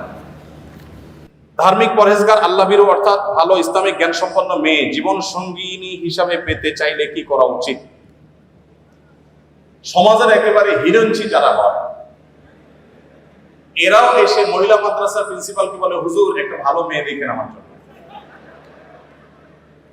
এখন সময়টা এরকম হয়ে গেছে, সবাই বিয়ের জন্য একটা করে রাবেয়া বসরি খোঁজে, মানে একটা ভালো মেয়ে খোঁজে, কিন্তু নিজে ভালো হওয়ার কোনো মুরদ নাই। নিজে ভালো হওয়ার যদি কোনো মুরদ না থাকে, আপনি ভালো করতে হবে। যিনি প্রশ্ন করেছেন তাকে বলতে চাই যে আপনি যদি ভালো জীবন সঙ্গিনী পেতে চান, তাহলে আপনার নিজেকে ভালো মানুষ হতে হবে। আপনি যদি ভালো মানুষ হন, চোখের পানি ফেলেন, আল্লাহর কাছে দোয়া করেন, আল্লাহ ভালো জীবন সঙ্গিনী দিবেন। আমি আমার বুঝ জ্ঞান হয়েছে থেকে যেদিন থেকে এই আয়াতের সন্ধান পেয়েছি, সূরা ফুরকান আয়াত নম্বর ৭৪, রব্বানা হাব লানা মিন আজওয়াজিনা ওয়া যুররিয়াতিনা কুররাতা আয়ুন ওয়াজআলনা লিল মুত্তাকিনা ইমামা। আল্লাহ আমার স্ত্রী সন্তান এবং মেয়েরা নিয়ত করবে আমার স্বামী সন্তান যাদের বরাদ্দ রেখেছেন আমার ভাগ্যে আপনি, আল্লাহ তারা যেন এমন হয় যে তাদেরকে দেখলে আমার নয়ন জুড়িয়ে যাবে, অন্তর শীতল হয়ে যাবে, চক্ষু শীতল হয়ে যাবে, এবং আমরা পুরো পরিবারের সব সদস্যরা যেন মুত্তাকিদের ইমাম হতে পারি। এই দোয়াটা এখন থেকে পড়া শুরু করে দেন। নিজে ভালো হন, ভালো মানুষদের সার্কেলে উঠা বসা করেন, চেইনে চেইনে ভালো মেয়ের সন্ধান অটোমেটিক পেয়ে যাবেন। নিজে ২ নম্বরে সব করবেন, অবৈধ কাজ সব করবেন, হারাম কাজ সব করবেন, আর চাইবেন যে আমার জীবন সঙ্গী এটা পুত পবিত্র হোক। এটা কঠিন। তবে আবার এর মানে এই নয় যে আপনি খারাপ হলে আপনার স্ত্রীও খারাপ হবে, এটা বাধ্যতামূলক নয়। অনেকে নিজে খারাপ দেখে মনে করে তাহলে আমার ভাগ্যে যেটা আসে এটাও বোধহয় ওই গ্রুপেরই হবে। এরকমটি মনে করার কোনো কারণ নাই, কারণ আল্লাহ তাআলা অনেক সময় ব্যতিক্রমটাও ঘটান, অনেক সময় আল্লাহ তাআলা বিপরীতটাও দান করেন। মাহিরা আফরোজ আপনি লিখেছেন, আমার ছেলের বয়স ৩ বছর, প্রচুর দুষ্টুমি করে, যা চায় তা না দিলে অনেক বিরক্ত করে, কোনোভাবে দমানো যায় না। বাচ্চাদেরকে শান্ত রাখার জন্য কোনো আমল আছে কি না? প্রথমত তাদের বদ মেজাজ বা বদরাগ এটা দূর করবার জন্য যা কিছু খাবে তারা সেখানে আউযুবিল্লাহ পড়ে ফু দিয়ে খাওয়াবেন, ৭ বার বিসমিল্লাহ পড়বেন। এগুলো মানুষের রাগকে প্রশমিত করতে সাহায্য করে। আউযুবিল্লাহ বেজোড় সংখ্যক ১ বার, ৩ বার, ৫ বার, ৭ বার পড়বেন। কারণ তাওবুজ বা আউযুবিল্লাহি মিনাশ শাইতানির রাজিম পাঠ করলে মানুষের রাগ প্রশমিত হয়। যে খাবার খাবে সেটাতেই আপনি আউযুবিল্লাহি মিনাশ শাইতানির রাজিম ৭ বার পড়ে ফু দিবেন, দিয়ে তাকে খাওয়াবেন। আর এর বাইরে তার যে কোনো আবদার পূরণ করলেই রাগ করলেই সে পায়, এই ধারণা থেকে তাকে বের করে আনতে হবে। প্রয়োজনে একটা সময় হয়তো অনেক বেশি কান্নাকাটি করতে দিবেন, কিন্তু কিছুদিন পর সে যখন দেখবে যে না আমি চাইলেই পাই না, তখন সে অনেকটাই শান্ত হয়ে যাবে এবং স্বাভাবিকত্বে ফিরে আসবে ইনশাআল্লাহ তাআলা। আমি একজন সাধারণ শিক্ষিত মানুষ, আমাকে সিরাত বিষয়ক কোন বইগুলো পড়তে পরামর্শ দিবেন? আপনি রাহিকুল মাখতুম পড়তে পারেন, সফিউর রহমান বরক রহমতুল্লাহ লেখা, বাংলা হয়ে গেছে, ইংরেজিতে আছে। রাহিকুল মাখতুম পড়তে পারেন। এর বাইরে ডক্টর আলী সাল্লাবির যে সিরাত গ্রন্থ আছে ৩ ভলিউমের সম্ভবত, সেটা আপনি পড়তে পারেন, খুব চমৎকার আধুনিক। আরও অনেক সিরাতের বই আছে, এই দুটো আপনি পড়তে পারেন। সেই সাথে নবী রহমত ইসলামিক ফাউন্ডেশন থেকে প্রকাশ হয়েছে, এই বইটা আপনি পড়তে পারেন। নবী রহমত এই বইটি সৈয়দ আবুল হাসান আলী আন-নদভী রহমতুল্লাহি আলাইহির লেখা একটা বই, অসাধারণ সিরাতের একটি গ্রন্থ, সেটি পড়তে পারেন। আহিরা আক্তার লিখেছেন, যারা গণপিটুনি দেয় আখিরাতে তাদের শাস্তি কী হবে? দেখুন, গণপিটুনি দিক আর যেভাবে হোক, কোনো মানুষ যখন হত্যা করে বা কোনো মানুষকে যখন আইন হাতে তুলে নিয়ে জুলুম করে, তো নবী সাল্লাল্লাহু আলাইহি ওয়াসাল্লাম বলেছেন, আয-যুলমু যুলুমাতুন ইয়াওমাল কিয়ামা, দুনিয়াতে জুলুম আখিরাতে বহুমুখী অন্ধকার হয়ে জালিম এবং অত্যাচারী ব্যক্তির সামনে আবির্ভূত হবে। সেই সাথে যারা কোনো মানুষকে খুন করলো, ফাকাআন্নামা কাতালান নাসা জামিআ, কেমন যেন সে গোটা পৃথিবীর সমস্ত মানুষকে খুন করলো। একজন মানুষকে অন্যায়ভাবে হত্যা করা গোটা বিশ্বকে হত্যা করা বা গোটা বিশ্বের সমস্ত মানবতাকে হত্যা করার শামিল, এই দুটোর ভিতরে ফারাক নেই। এই জন্য এই মানুষগুলো তারা আল্লাহর জমিনে সবচেয়ে বড় অপরাধ করলো। মানুষ হত্যার অপরাধ সবচেয়ে আগে হবে কিয়ামতের ময়দানে। ইবাদতের মধ্যে নামাজের আর মানুষের হক সংশ্লিষ্ট বিষয়গুলোর মধ্যে মানুষ হত্যার বিচার সব কিছুর আগে হবে। এই জন্য এই বিষয়ে আমাদের সর্বোচ্চ সতর্ক থাকতে হবে। আল্লাহ আমাদেরকে সেই তৌফিক দান করুন। শাহরিয়ার হাসান নিতুল, এই আইডি থেকে আপনি লিখেছেন, একজন স্বাভাবিক মানুষের কতটুকু খাবার খাওয়া উচিত? আমি কম খেতে চাই, কিন্তু আম্মু বেশি বেশি খেতে নির্দেশ দেন, এত অবস্থা আমার করণীয় কি? খাবার পরিমিত খাওয়া উচিত। নবী সাল্লাল্লাহু আলাইহি ওয়াসাল্লাম পেটে 3 ভাগের 1 ভাগ খাবার, 1 ভাগ পানীয়, 1 ভাগ খালি রাখতে বলেছেন। সেই হিসাবে খাবার কম খাওয়া উচিত। মা যদি নির্দেশ দান করেন তাহলে ক্ষতিকর না হলে সে পর্যায়ে আপনি খেতে পারেন, তবে মাকে আস্তে আস্তে আপনি বুঝিয়ে নিতে পারেন যে মা বেশি খাওয়ার ভিতরে কল্যাণ নেই, বরং কম খাওয়ার ভিতরে কল্যাণ আছে। তারপরও যদি মা পিড়াপিড়ি করেন, তাহলে মায়ের নির্দেশ পালনার্থে আপনি যদি একটু বেশি খান, সেটা কারণে আশা করা যায় আল্লাহ তাআলা আপনাকে সওয়াব থেকে বঞ্চিত করবেন না, সুন্নাহর সওয়াব থেকে, বরং সেটা আপনার করা উচিত, কারণ মায়ের নির্দেশটা আপনার জন্য খুব বেশি গুরুত্বপূর্ণ বিষয়। এরপরে প্রশ্ন করেছেন, কেউ কেউ বলেছেন এদেশে আরবের ইসলাম চলবে না, এখানে চলবে নদীমাতৃক ইসলাম। ইসলামের কি এরকম ভূখণ্ডভিত্তিক ভাগযোগ আছে? এ ব্যাপারে কোরআন সুন্নাহ কি বলে? দেখুন, আরবের ইসলাম চলবে না, তার্কিশ ইসলাম চলবে না, ইরানি ইসলাম চলবে না, বাংলা ইসলাম চলবে, এই সমস্ত কথা যারা বলছেন তারা হয় ইসলাম বোঝেন না, আর না হলে ইসলামের নাম দিয়ে মানুষকে তারা বিভ্রান্ত করতে চেষ্টা করছেন। তারা জানেন না তাদের এই চেষ্টা তারা সফল হওয়ার কোনো পথ খোলা নেই।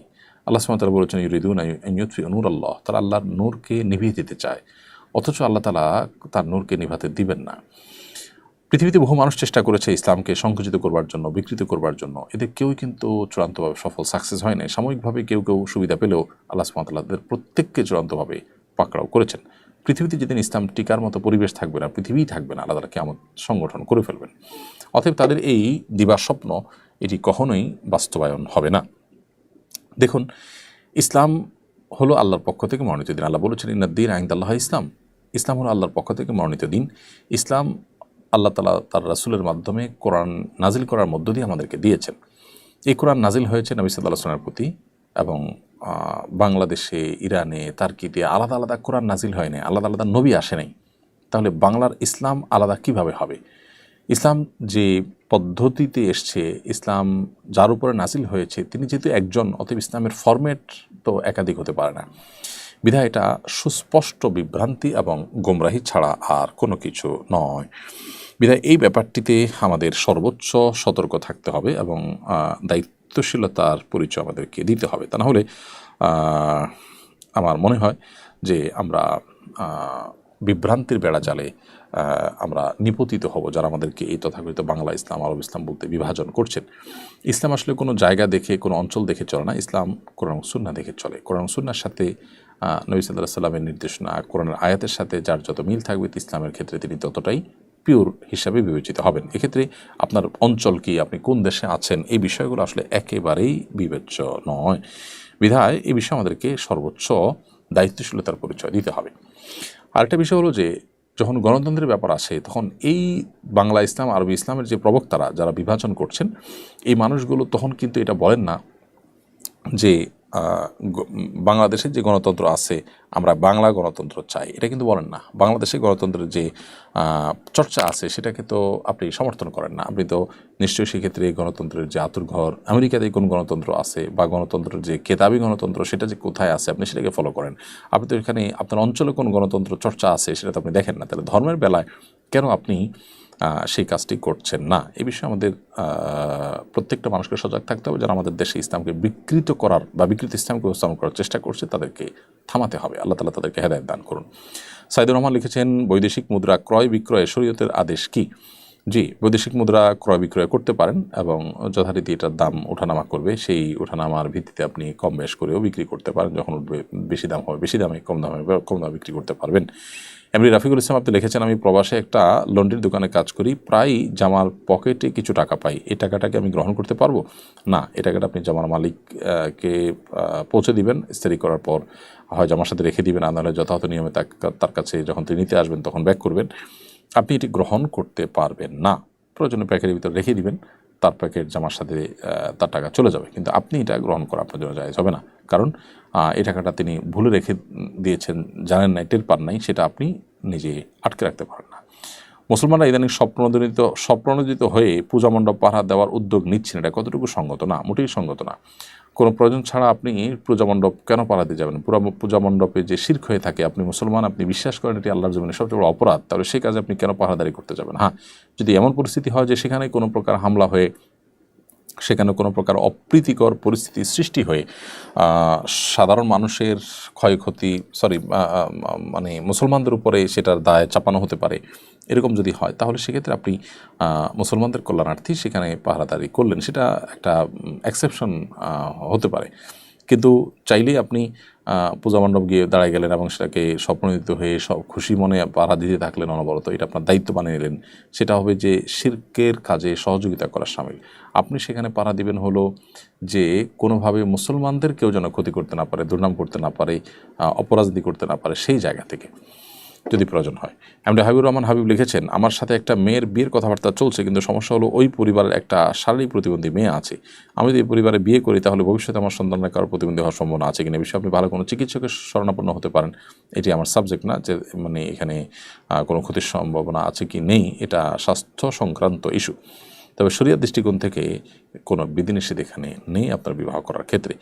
নাজমা বেগম লিখেছেন আমাদের ইউটিউব চ্যানেলে, আমি প্রতি মাসে 15 দিন পিরিয়ড অবস্থায় থাকি, 12-13 দিনের ব্যবধানে আবার পিরিয়ড হয়ে যায়। এখন আমি কি 15 দিন পুরোটা মাসিক ধরে নেব, নাকি 10 দিন পূর্ণ হয়ে গেলে নামাজ শুরু করবো? আপনি 15 দিনকে মাসিক হিসাবে ধরবেন, 10 দিনকে মাসিক হিসাবে ধরবেন। 10 দিন অতিরিক্ত যেটা হবে সেটাকে আপনি অসুস্থ এবং রোগ হিসাবে ট্রিট করবেন। সবচেয়ে কমন যে প্রশ্ন বারবার এসেছে সেটা হলো যুবকদের প্রশ্ন, বাবা মা বিয়ে দিতে চায় না, আমরা কি করব? তরুণদেরকে আহাজারে আমার খুব কষ্ট দেয়, কারণ আমি খুব বেশি বয়সে বিয়ে করিনি, আমি এখন নানা হয়েছি, আপনারা অনেকে জানেন। আমার এই বয়সে আমি নানা হয়েছি, এটা অনেকে শুনলে আসমান থেকে নাজিল হওয়ার উপক্রম হয় যে কিভাবে সম্ভব। তো আমি বলি, আমি আমার সংসার জীবন গোছানো শেষ, আমি এবং আমার মিসেস সহ বাকি জীবন আরামের সাথে দেশ বিদেশ যদি ঘুরেও বেড়াই, আল্লাহ বিল্লাহ করে বাকি জীবন কাটিয়ে দিই, আমার কোনো টেনশন নাই, কারণ আমার সংসারের সব সেট আপ করা শেষ। সে সমস্ত মানুষদেরকে দেখে আমার করুণা হয়, মায়া হয়, যারা আর্লি ম্যারেজকে দোষণীয় মনে করে, তারা অনেক বেশি দেরি করে তথাকথিত নিজের পায়ে দাঁড়ানোর কথা বলে 30-35 পার হওয়ার পর বিবাহ শাদী করেন। এই মানুষগুলো তাদের ছেলে মেয়ে হইতে হইতে, প্রথম তো আবার ছেলে মেয়ে নেওয়া যাবে না, একটা লম্বা সময় এনজয় করতে হবে, 40-এর পর হয়ে যায় ছেলে মেয়ে হতে হতে, এরপর এই ছেলে পড়ালেখা করে গ্রাজুয়েশন করতে করতে 55-60 ছুঁই হয়ে যায়, ততক্ষণে সংসারের ঘানি টানতে থাকে। আল্লাহ না করুন ছেলেটা যদি অমানুষ হয়, এই বেচারা বৃদ্ধ বয়সে আর যাওয়ার কোনো উপায় নাই, আবার সন্তান তো একটা বা দুইটা বেশি নেওয়া যাবে না, তাহলে তার দুঃখের কোনো শেষ আছে? আর আমার সবকিছু কমপ্লিট, এখন ছেলে মেয়ে যদি বেশি বেতাল হয়, বেলাইন হয়, সোজা কানটা বলে দিয়ে দরজা দেখা দিতে কোনো অসুবিধা নাই, কারণ আমার সেকেন্ড থার্ড ফোর্থ অপশন আছে, অনেকগুলো সন্তান আছে, আর দ্বিতীয়ত আমার বয়সে এখনো অনেকখানি বাকি আছে। যাই হোক, আমি সেদিকে যাচ্ছি না। আমি যেটা বলছিলাম সেটা হলো ছেলেদের, এই বেচারাদের যে অসহায়ত্ব, এটার কথা কেউ বলে না। দেখেন, আমিও নারীদের ওয়াজি করে গেলাম, ছেলেদের অসহায়ত্বের কথা একটু বলি। এই বেচারারা যতদিন বাবার সংসারে থাকবে, তোমার ঘানে তুমি টানো, বাবা মা বাধ্য না। মেয়েকে কিন্তু এটা বাবা বা মা বলতে পারেন না। এরপর যখন বিয়ে হবে, বিয়ের সময় ওই যে ছেলেরা চিরকুট নিয়ে আসে, হুজুর একটু বলে দেন আমার আব্বা এখানে আছে। আমি পল্টনে একটা হোটেলের উদ্বোধনী দিনে আমার এক বন্ধু মানুষ সেখানে গেছিলাম, এক ছেলে তার বাবাকে ধরে আমার কাছে নিয়ে আসছে, এসে বলছে, হুজুর আপনার অনেক ওয়াজ শুনছি, আজকে আমার বাপরে হাতের কাছে পাইছি, আমাকে বিয়ে দেন, আমি বহু বলছি, আজকে আপনি হাতে নাতে বলেন। আমি নিজে লজ্জা লাল হয়ে গেলাম, ছেলে কি বেহার। যাই হোক, তো এই বেচারারা বিয়ে করতে যাবে, বাপ বলে যে কি করো তুমি, বিয়ে করবে মানে টাকা কামাই করো। মেয়েদের বিয়ের সময় কি বাবা মা এটা বলে তুমি কয় টাকা কামাই করছো তোমার বিয়ে দিব? বলে? বলার সুযোগই নেই, রাইটই নেই। এরপরে বিয়েটা যখন হয়ে যায়, এই বেচারা এতদিন নিজের পেট পালা লাগতো, এখন বউয়ের পেট পালো, ছেলে মেয়ের পেট পালো, তাদের উপার্জনের দায় দায়িত্ব তার। নিজের বাবা মা যদি বৃদ্ধ হয়ে যান, অসহায় হয়ে যান, তাদের দায়িত্ব তার। বাপের বাড়ি যাওয়ার সময় বাজারটা তার করতে হয়, শ্বশুর বাড়ি যাওয়ার সময় মিষ্টির প্যাকেটটার টাকাও তাকে দিতে হয়। শতভাগ খরচ ছেলে, আর বাপের সম্পদে পাবে হলো 2 টাকা 2 আনা, আর মেয়ে পাবে 1 টাকা। তার অন্যের খরচ তো দূরের কথা, নিজের খরচই তার উপরে বর্তায় না। ইসলাম কি তাকে কম দিয়েছে না বেশি দিয়েছে? একজনকে 2 টাকা দিয়ে বাজার পাঠিয়ে বিরাট বড় ফর্দ দেখাই দিয়েছেন, এতগুলো সব তোমাকে আনতে হবে। আরেকজনকে 1 টাকা দিয়ে বললেন যে তুমি শুধুমাত্র এই টাকা দিয়া যা খুশি তা করতে পারো। তাহলে এই 1 টাকা যাকে দেওয়া হয়েছে তার অধিকার কি কম দেওয়া হয়েছে না বেশি দেওয়া হয়েছে? আল্লাহর সাথে পাল্লা দিলে গোল্লা যাওয়া ছাড়া কোনো উপায় থাকে না। যারা নিজের বিবেক দিয়ে আল্লাহ সুবহানাহু ওয়া তাআলার বিচারকে, বিশ্লেষণকে বিচার করতে চায়, তারা আল্লাহর উপরে যে খোদার উপরে খোদাগিরি বলে, যে সে মূর্খতা ছাড়া কিছুই করছে না। আমি শ্রদ্ধা রেখে তাদের প্রতি এটা বলতে বাধ্য হলাম। যাই হোক, আমি যেটা বলছিলাম যে নবী সাল্লাল্লাহু আলাইহি ওয়াসাল্লাম মেয়েদের সম্পর্কে এত কথা বলেছেন, দেখুন যে মা হিসাবে মেয়েদের মর্যাদা এত বেশি। ইমাম মালিক রাহমাতুল্লাহ আলাইহি একটি চমৎকার কথা বলেছেন। তিনি বলেছেন যে আল আম্বিয়া আবুল বানাত, আপনারা অবাক হবেন, যত নবী রাসূল পৃথিবীতে এসেছেন বেশিরভাগ নবী রাসূলদেরকে আল্লাহ তাআলা ছেলে সন্তান না দিয়ে মেয়ে সন্তান দিয়েছেন। নবী করিম সাল্লাল্লাহু আলাইহি ওয়াসাল্লাম বলেছেন, কোনো বাবা, কোনো অভিভাবক, কোনো প্যারেন্টস, কোনো মা যদি কোনো কন্যার কারণে কন্যা দায়গ্রস্ত হয়ে পড়েন, সমাজের মানুষের কুসংস্কারের কারণে যদি তার মুখটা ছোট হয়ে যায়, কোন কারণে তিনি যদি কোণঠাসাময় পরিস্থিতির মধ্যে পড়ে যান, এরপরও তিনি যদি সেই মেয়েদেরকে লালন পালন করার ক্ষেত্রে কোনো কার্পণ্য না করেন, সমাজের বিরুদ্ধে দাঁড়িয়ে বুক টান টান করে যে তার কন্যাদেরকে তিনি ভালোবাসা দেন, সদাচরণ করেন, তাদের অধিকার যথাযথভাবে দিয়ে দেন, তাহলে সেক্ষেত্রে নবী সাল্লাল্লাহু আলাইহি ওয়াসাল্লাম বলেছেন এই কন্যাদের প্রতি সদাচরণ করবার কারণে জাহান্নাম থেকে মুক্তির কারণ হবে কিয়ামতের ময়দানে ওই ব্যক্তির জন্য। এটি নবী সাল্লাল্লাহু আলাইহি ওয়াসাল্লামের আরো বহু হাদিস আছে, আমি আর সেদিকে যাব না, শুধুমাত্র একটি হাদিস বলে শেষ করব। সেটা হলো, আপনারা জানেন নবী করিম সাল্লাল্লাহু আলাইহি ওয়াসাল্লামকে জিজ্ঞাসা করা হলো, ইয়া রাসূলুল্লাহ মান আহাক্কুন নাসি বিহুসনি সুহবাতি, আমার সবচেয়ে ভালো আচরণ পাওয়ার অধিকারটা কার? নবীজি সাল্লাল্লাহু আলাইহি ওয়াসাল্লাম বলেছেন, উম্মাক, তুমি সবচেয়ে ভালো আচরণ করবে তোমার মায়ের। এরপর জিজ্ঞাসা করা হলো, হে আল্লাহর রাসূল, তারপর? আপনারা জানেন হাদিসটি খুবই প্রসিদ্ধ হাদিস। তিনি বলেছেন, তারপর তোমার মায়ের। জিজ্ঞাসা করা হলো তারপর, এরপর বললেন তারপরও তোমার মায়ের। এরপর সাহাবী যখন জিজ্ঞাসা করলেন, ইয়া রাসূলুল্লাহ তারপর? এরপর বললেন তোমার বাবা। আপনারা অনেকে শুনেছেন ডক্টর জাকির নায়েক, তিনি এই হাদিস প্রসঙ্গে বলেছেন, আল্লাহ নবী সাল্লাল্লাহু আলাইহি ওয়াসাল্লাম গোল্ড মেডেলটাও দিলেন মাকে, তারপর সিলভার মেডেলটাও দিলেন মাকে, ব্রোঞ্জটাও দিলেন মাকে, বাবাকে দিলেন একটা সান্ত্বনা পুরস্কার। এরপরে যদি কেউ বলে যে ইসলাম নারীদেরকে ঠকিয়েছে, যে যুক্তিতে বলে সেটা আপনারাও জানেন, আমিও জানি। আলেমরা বলেন আল্লাহর প্রতি বিশ্বাসী লোকগুলা শুধু জান্নাতে যাবে, তাহলে অন্য ধর্মের লোকরা জান্নাতে যাবে না। এটা কি সৃষ্টিকর্তার জুলুম? এটার উত্তর এক লাইনে নেন। বাংলাদেশে কথা বলি, আমরা বাংলাদেশ রাষ্ট্রে কথা বলি, এদেশ দিয়ে আমরা এক্সাম্পল দিতে পারি। বাংলাদেশ রাষ্ট্রের অস্তিত্বকে স্বীকার করে না, বাংলাদেশ রাষ্ট্রের অস্তিত্বকে স্বীকার করে না। এই লোকের বাংলাদেশে থাকার অধিকার আছে না নাই? কেন নাই? ওই রাষ্ট্রই মানে না, রাষ্ট্র কেমন থাকে? এই রাষ্ট্রে পাসপোর্ট কিভাবে পাও? ঠিক না ভাই? ঠিক। রাষ্ট্রের অস্তিত্ব স্বীকার করে, কিন্তু অন্যায় করছে, অপরাধ করছে, তার শাস্তি আছে, জেল আছে, জরিমানা আছে, দেশে থাকে, কিন্তু পাসপোর্টই পাবে না, দেশেই থাকতে, পৃথিবীর কোনো দেশ থাকতে দিবে না যদি ওই দেশের অস্তিত্বকে কি করে? অস্বীকার করে। যে আল্লাহর অস্তিত্বকে অস্বীকার করে, সে কিভাবে আবার আল্লাহর কাছে জান্নাত আশা করতে পারে? আরেকটা ক্লু নেন, আরেকটা উত্তর নেন, সেটা হলো, আরেকটা পয়েন্ট, সেটা হলো, যারা অমুসলিম বা আল্লাহ প্রতি ঈমান আনে নাই, তারা কি জান্নাত বিশ্বাস করে? কথা বুঝেন নাই? অমুসলিম যারা, তারা কি জান্নাত বিশ্বাস করে? জান্নাতের বিবরণ তো আছে কোরআন হাদিসে, এটা কি তারা বিশ্বাস করে? করে না। তো যে যেটাকে বিশ্বাস করে না, আপনি যদি তার টেনে নিয়ে ওখানে যেতে চান, তার প্রতি ইনসাফ হবে না জুলুম হবে? বুঝেন নাই কথা?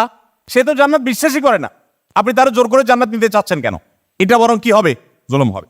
হ্যাঁ, যদি তার কাছে ইসলামের দাওয়াত না পৌঁছে, তাহলে তার মুসলমান হওয়া লাগবে না, সে এমনিতেই জান্নাতে যাবে, কিন্তু আল্লাহর অস্তিত্বের প্রতি ঈমান থাকতে হবে, যে সৃষ্টিকর্তা আছে, বাস এটুকু বোঝার জন্য সৃষ্টি দেখলেই যথেষ্ট। তখন আবার সে কি অমুসলিম হয়েও কি হতে পারে? জান্নাতে যেতে পারে।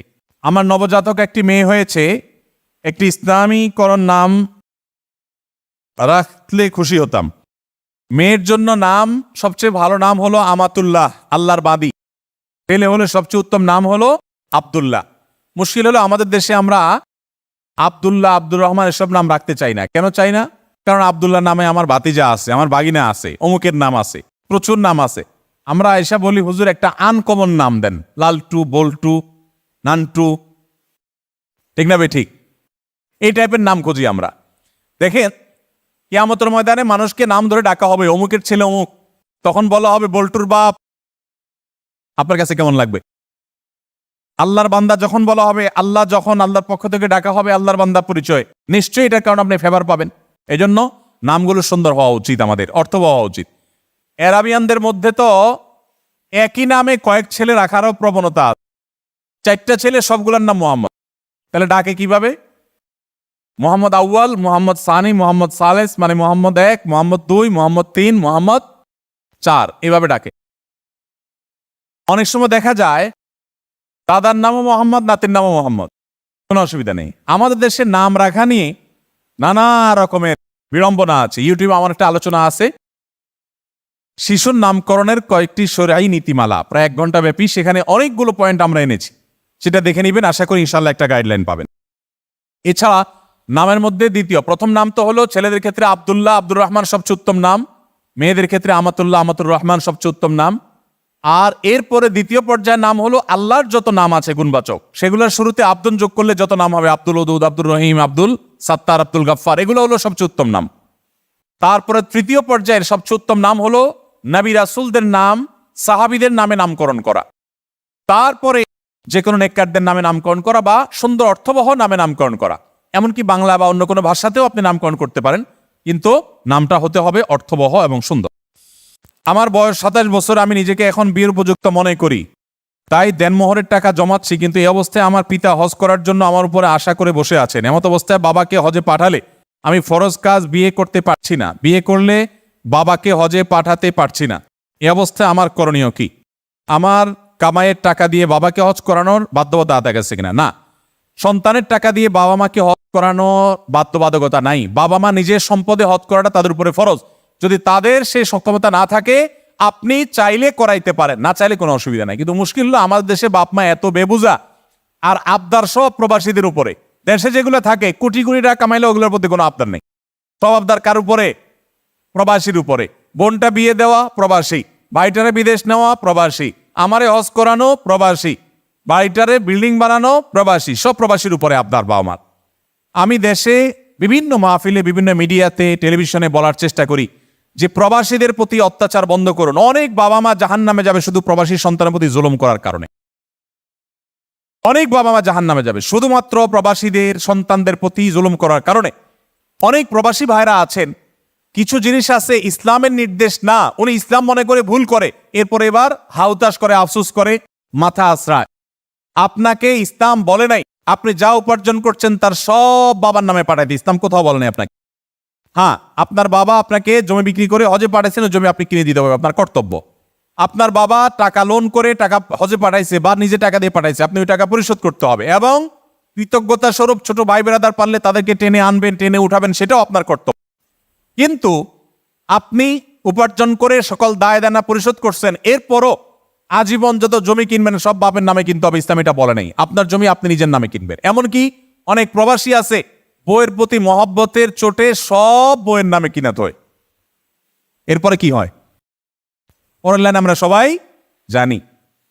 তো আমি আবার নিরুৎসাহিত করছি না, আপনি স্ত্রীকে যেটা গিফট করবেন এমন ভাবে দেন যে এটা নিয়ে এসে চলে গেলেও যাক আমার দুঃখ নেই, কিন্তু যেটা নিয়ে চলে গেলে দুঃখ আছে ওইটা এভাবে দিবেন না। বেশি ভালো শাস্তি গিয়া পরে এবার আফসোস করবেন।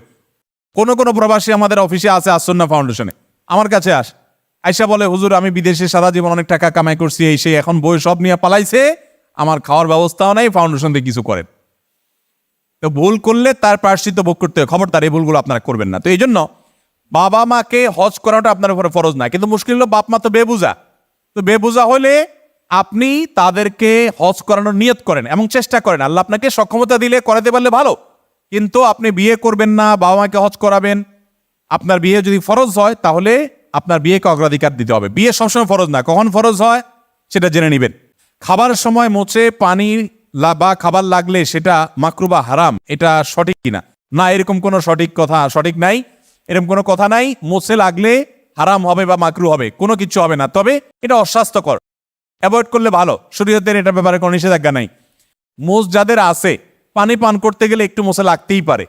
আমাদের দেশে এই কথা খুব বেশি প্রসিদ্ধ, মানুষ মনে করে মোচে পানি লাগলে খাবার লাগলে সেটা হারাম হয়। একজনের গল্প শুনছিলাম যে সে মদ খাচ্ছে, তো মদ খাওয়ার সময় মোচগুলা বড় ছিল, তো ওগুলারে উঠাইয়া ধরে তারপরে খাচ্ছে। আরেকজন জিজ্ঞেস করে কি ব্যাপার, এরকম কেন করতেছেন? বলে যে আরে কিছু খাইতে গেলে মোচে লাগলে সেটা মাকরু হয়, জানেন না? এই জন্য আমি মোচ উঠাইয়া ধরে মদ খাচ্ছি। তো কি খাচ্ছেন আপনি সেটা দেখার বিষয়, মোচে লাগছে না ঠোঁটে লাগছে এটা দেখার বিষয়